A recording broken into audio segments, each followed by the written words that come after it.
online matching with delays and stochastic arrival times. Let us consider a simple use case of a more general problem that we studied. Imagine an online chess gaming platform used by thousands of players. Each of them needs to log into the platform at some moment in time.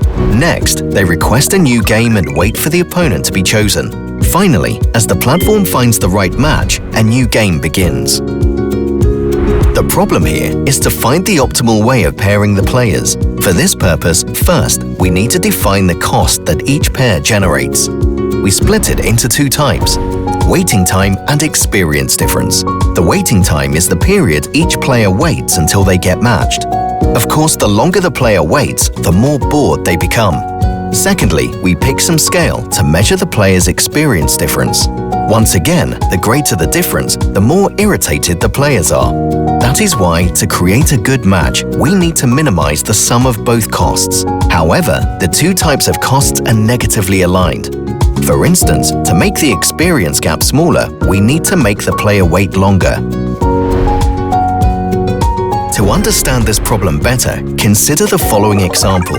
Suppose the platform has to serve the requests of 6 players who have no upfront knowledge of their arrival order and experience levels.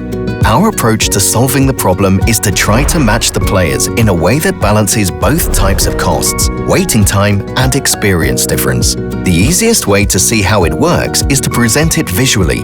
Let us look at what happens after Mary logs into the platform. Since no one else has requested a new game before, she must wait. As time passes by, we extend the green acceptance interval, which represents all experience levels that we will accept for her opponent.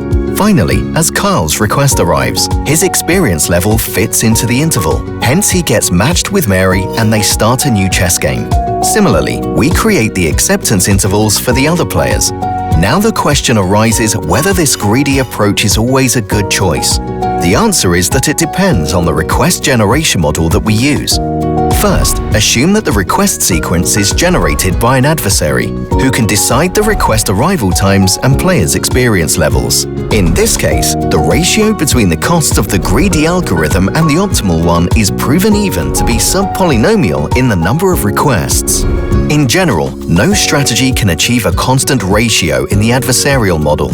However, if we assume that the request's arrival times and experience levels follow some stochastic distributions, we can show that such a ratio between the expected costs of the two algorithms is bounded by a constant.